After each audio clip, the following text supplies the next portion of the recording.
Assalamualaikum warahmatullahi wabarakatuh. Perkenalkan, nama saya Fadil Auli Akmal.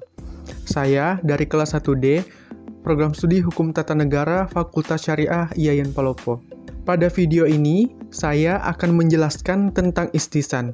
Video ini dibuat untuk memenuhi tugas ujian tengah semester mata kuliah Ushul Fiqih. Berikut penjelasan saya. Baik, saya akan memulai pembahasan tentang materi istisan. Ada 4 yang akan saya bahas pada istisan ini, yaitu ada definisi istisan, kemudian dasar hukum istisan, macam-macam istisan, dan contoh-contoh istisan. Baik, langsung saja kita ke pembahasan pertama, yaitu definisi istisan. Definisi istisan itu sendiri terbagi menjadi 2, ada secara etimologi dan terminologi. Secara etimologi, istisan itu berasal dari kata al-hasan yang berarti sesuatu yang baik. Kemudian dengan adanya huruf alif, sin, dan ta, maknanya menjadi menganggap baik. Kemudian arti lain dari istisan masih secara etimologi, yaitu mencari sesuatu yang lebih baik atau memilih sesuatu yang lebih baik karena memang disuruh untuk itu. Dari pengertian etimologi tersebut, kita bisa membayangkan bahwa ada satu orang yang dihadapkan kepada 2 pilihan, dan kedua pilihan ini sama-sama baik, tetapi ada sesuatu hal yang mengharuskan dia meninggalkan salah satu pilihan tersebut karena dianggap lebih baik untuk diamalkan. Sedangkan secara terminologi atau secara istilah, istisan ini adalah meninggalkan satu hukum kepada hukum lainnya karena ada dalil syara yang mengharuskan untuk meninggalkannya. Selanjutnya, dasar hukum istisan. Dasar hukum istisan ini saya mengambil dari Al-Quran dan hadis. Salah satunya yaitu Al-Quran surah Az-Zumar ayat 18. Artinya, mereka yang mendengarkan perkataan lalu mengikuti apa yang paling baik di antaranya, mereka itulah orang-orang yang telah diberi petunjuk oleh Allah, dan mereka itulah orang-orang yang mempunyai akal sehat. Kemudian yang kedua dari hadis riwayat Ahmad, yang artinya apa yang dianggap baik oleh umat Islam adalah juga baik di sisi Allah. Itu adalah dasar hukum dari istisan. Kemudian macam-macam istisan. Secara garis besar ada 2 macam istisan, yaitu istisan qiyasi dan istisan istisna. Kemudian istisan istisna ini terbagi lagi menjadi 5 macam. Yang pertama ada istisan dengan nas, kemudian yang kedua istisan dengan ijma, yang ketiga istisan dengan urf, yang keempat istisan dengan darurat. Kemudian yang kelima istisan dengan maslahah. Seperti apa macam-macam istisan ini? Mari kita bahas satu persatu. Yang pertama ada istisan qiyasi. Istisan qiyasi ini adalah pengalihan hukum, yaitu pengalihan hukum yang didasarkan pada ketentuan qiyas jali atau qiyas nyata, dialihkan ke qiyas kafi atau yang samar. Secara sederhananya begini, memilih qiyas kafi dan meninggalkan qiyas jali, milih yang samar dan meninggalkan yang nyata, seperti itu. Contohnya seperti misalnya ada pasangan suami istri. Si suami ini mengucapkan seperti ini, jika kamu haid maka kamu tertalak. Lalu istrinya mengaku bahwa ia haid. Nah, secara qiyas jali, perkataan istri ini tidak dapat dibenarkan sebelum dibuktikan kebenarannya, atau sebelum kita melihat sendiri apakah sang istri ini benar-benar sesuai dengan yang dia ucapkan atau tidak. Namun, secara qiyas kafi berkaitan dengan permasalahan talak yang digantungkan dengan terjadinya haid, maka ucapan sang istri ini dibenarkan. Seperti itu. Yang kedua ada istisan istisna. Istisan istisna adalah bentuk pengecualian. Maksudnya adalah pengecualian dari ketentuan hukum yang bersifat umum dikecualikan kepada ketentuan hukum yang bersifat khusus. Nah, kemudian Istisna ini terbagi lagi atas 5 macam. Mari kita bahas satu persatu. Yang pertama adalah istisan dengan nas. Istisan dengan nas ini adalah pengalihan ketentuan hukum yang umum kepada ketentuan hukum yang bersifat khusus karena ada dalil atau nas yang mendukung pengalihan tersebut, baik itu dari hadis maupun dari Al-Quran.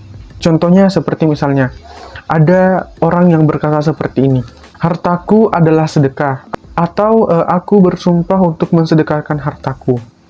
Nah, secara kias, orang yang mengucapkan ini harus menyedekahkan semua miliknya yang dianggap sebagai harta, karena dia telah mengucapkan hal tersebut. Namun, di istisan dengan nas ada pengecualian, karena ada dalil yang mendukung untuk dikecualikan, seperti itu.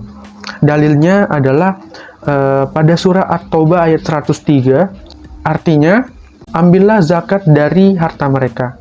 Jadi, dengan adanya dalil itu, walaupun seseorang ini mengucapkan hal demikian, hanya mengeluarkan hartanya sesuai dengan ketentuan zakat yang telah ditentukan, gitu, sesuai dengan takarannya sendiri, seperti itu. Kemudian yang kedua adalah istisan dengan urf.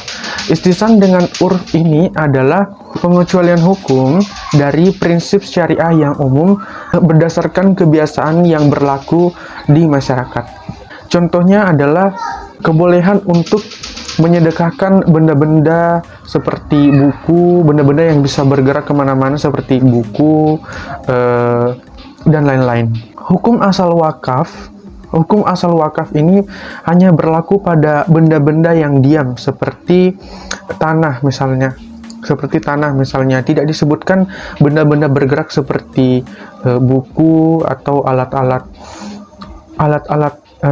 yang lain, alat-alat yang bisa bergerak kemana-mana, yang bisa dibawa ke mana-mana, seperti itu. Tapi karena sudah menjadi kebiasaan di masyarakat, hal ini menjadi boleh, seperti itu. Kemudian selanjutnya ada istisan dengan kedaruratan. Sesuai dengan namanya, kedaruratan. Nah, istisan ini berlaku apabila kita menggunakan dalil atau kaidah umum, akan terjadi kesulitan, akan menjadi kesulitan tersendiri, sehingga terjadilah istisan kedaruratan ini. Contoh misalnya air di sumur. Nah, air di sumur ini terkena najis, itu. Nah, kalau kita membersihkan sebagian air dari sumur ini, pasti najisnya itu tidak akan hilang karena pasti sudah menyebar ke air-air lainnya, seperti itu. Begitu pula kalau kita membersihkan semua airnya, walaupun kita sudah membersihkan semua airnya, itu najisnya pasti masih menempel di dinding-dinding sumur itu, sehingga para ulama berpindah dari kias ke istisan dengan hukum sumur itu akan bisa bersih dari najis kalau semua air sumur itu dipindahkan. Ya, maksudnya semua air sumur yang ada di dalamnya itu dibuang, seperti itu. Maka akan suci kembali. Kemudian istisan dengan maslahah. Nah, istisan dengan maslahah ini adalah ketentuan hukum yang berlaku umum berdasarkan kemaslahatan dengan memberlakukan ketentuan lain yang memenuhi prinsip kemaslahatan. Contoh misalnya, ada seorang wanita yang ingin berobat ke dokter, tapi dokternya itu laki-laki. Secara kaidah umum atau secara kias, kita tidak boleh melihat aurat orang lain. Namun dalam beberapa kasus tertentu, misalnya melahirkan, ya orang itu harus membuka area intimnya supaya bisa didiagnosa penyakitnya atau dibantu untuk melahirkan, gitu. Maka menurut kaidah istisan, seorang dokter itu boleh melihat aurat orang lain, seperti itu. Kemudian ada istisan dengan ijma. Maksudnya adalah adanya kesepakatan. Ijma ini kan adalah kesepakatannya. Maksudnya kesepakatan para ulama untuk memutuskan hukum atas suatu masalah yang menyelisihi hukum asalnya, atau mendiami suatu praktek yang sering terjadi di masyarakat tanpa mengingkarinya, tanpa menyebutkan hukumnya itu apa gitu. Nah, contohnya misalnya kamar mandi umum. Nah, dalam kamar mandi umum itu biasanya ditentukan biayanya, misalnya buang air kecil 5.000, buang air besar 10.000 misalnya. Ini dalam hal penggunaan air ya. Nah, dalam kias, jenis akad seperti ini tidak diperbolehkan karena adanya ketidakpastian yang terjadi di dalam kamar mandi itu. Kan setiap orang penggunaan airnya itu berbeda-beda. Jadi tidak boleh langsung memutuskan biaya seperti ini yang digunakan kalau menggunakan air. Seperti menggunakan air misalnya untuk buang air besar, untuk buang air kecil seperti itu, karena memang setiap orang itu menggunakan takaran air itu berbeda-beda. Namun hal ini menjadi boleh karena tidak ada pengingkaran dari para ulama. Itu tidak ada ulama yang memprotes juga. Jadi hal ini sudah menjadi hal lumrah itu di masyarakat. Nah, berbicara tentang istisan ini, ternyata istisan ini masih menjadi suatu kontroversi di kalangan ulama. Ada ulama yang mempercayai, ada mazhab yang mempercayai kehujahan dari istisan ini sendiri. Ada juga yang tidak mempercayai, bahkan menolak istisan ini. Ulama yang menerima kehujahan istisan ini sendiri ada Imam Hanafi, Imam Maliki, dan Imam Hanabi. Itu. Kenapa mereka percaya dan menerima istisan ini? Karena para ulama-ulama ini berpegang pada firman Allah di dalam beberapa surah, yaitu surah Al-Baqarah ayat 185, yang artinya Allah menghendaki kemudahan bagimu dan tidak menghendaki kesukaran bagimu. Seperti itu. Selain itu juga ulama ini mengambil patokan dari dasar hukum yang telah disebutkan di awal tadi.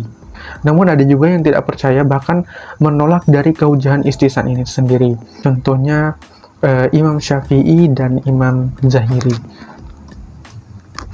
Kenapa beliau menolak kehujahan istisan ini?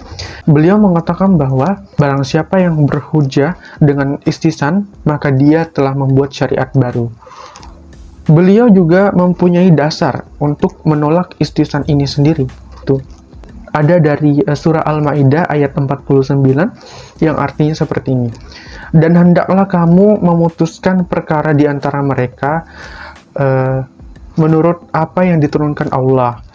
Dan janganlah kamu mengikuti hawa nafsu mereka.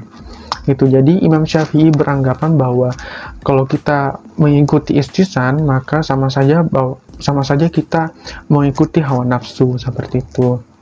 Namun bagi kita sebagai orang awam ya, kita boleh percaya kepada siapapun gitu, kepada imam besar yang manapun gitu, terserah dari pribadi kita sendiri.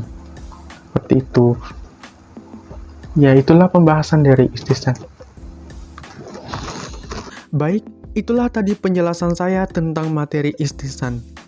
Apabila selama penyampaian materi terdapat kesalahan-kesalahan dalam perkataan saya memohon maaf. Sekian, terima kasih. Wassalamualaikum warahmatullahi wabarakatuh.